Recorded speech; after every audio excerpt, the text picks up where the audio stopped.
Alright y'all, the spooky season is finally here and baby is doing her first YouTube collab with the talented Celeste Orchid. We challenged ourselves to create a Halloween inspired garment using the color white and incorporating spiderweb. To start, I am using the Daphne dress pattern by Georgette Patterns on Etsy. More and more, I'm using indie made sewing patterns because I love how versatile they are compared to the big 5 patterns that I'm used to. The only downside is that they take up a lot of space in my New York City 1-bedroom, but we ride anyway. For this project, I'm using white charmeuse satin, which has a very soft bridal look, and I think the hardest part for me with this look is that I don't really think of the color white first when I hear Halloween outside of mummies and like bedsheet ghost costumes. I usually think of like purple, black, orange, green. So having to create a Halloween look with this color and incorporating spider webs forced me to get creative.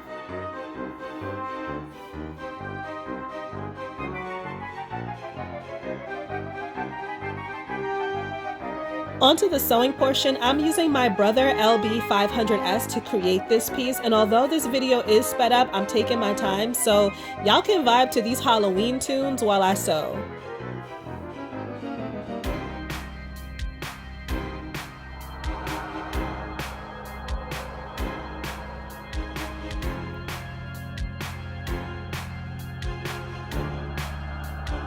Also, please press your seams. In this house, we press all of our seams, guys. It's super important. Press your seams.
Alright, so the sleeves were the part I absolutely hated the most, especially because I'm working with organza, and she and I have a very complicated relationship that we have not worked out yet.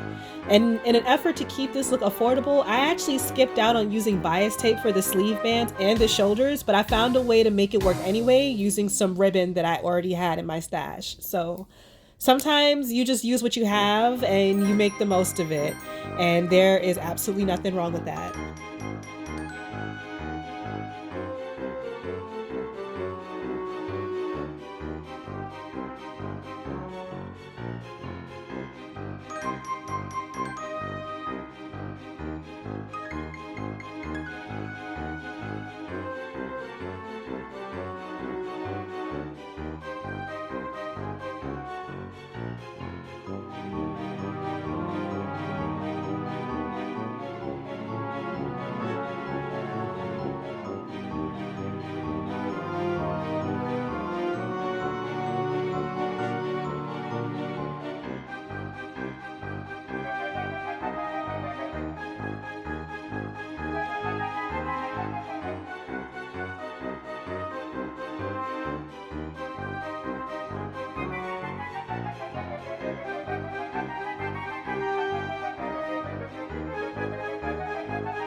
Alright, so today we're testing out glow in the dark embroidery thread. Like I said, this outfit needs to be completely white. So I thought that using some glow in the dark thread would really give this project some spookiness, and I wasn't wrong.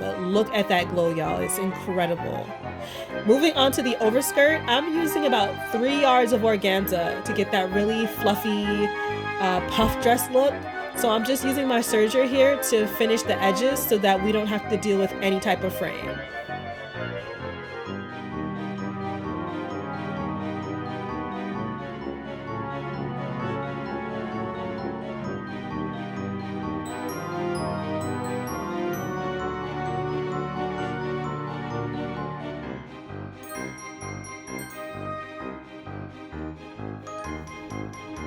So because organza is so damn delicate, like you really have to be intentional and particular in how you hem it.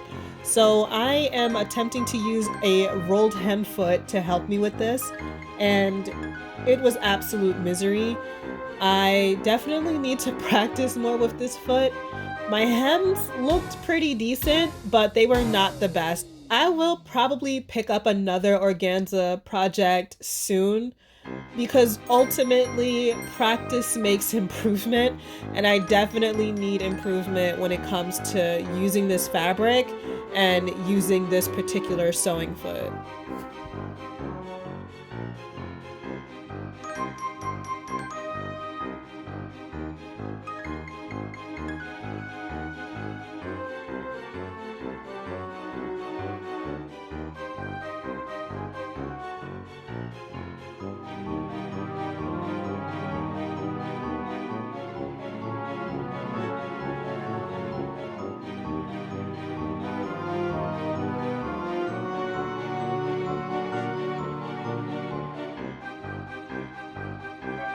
Alright, so now we're at the part where we get to stitch the top and the bottom together to make our full dress.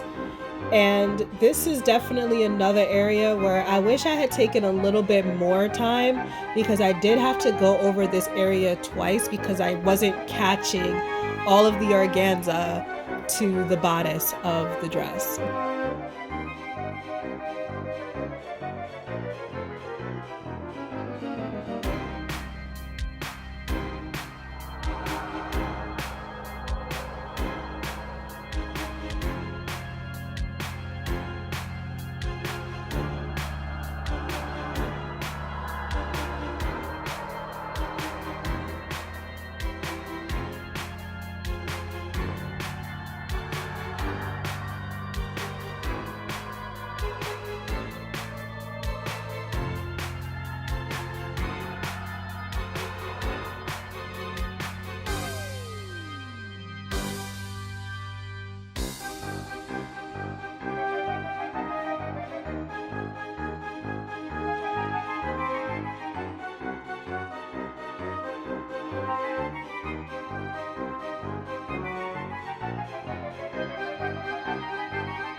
So the last step was just to add an invisible zipper to the back, which I'm usually pretty terrible at putting in invisible zippers, but I think I did a pretty good job on this dress.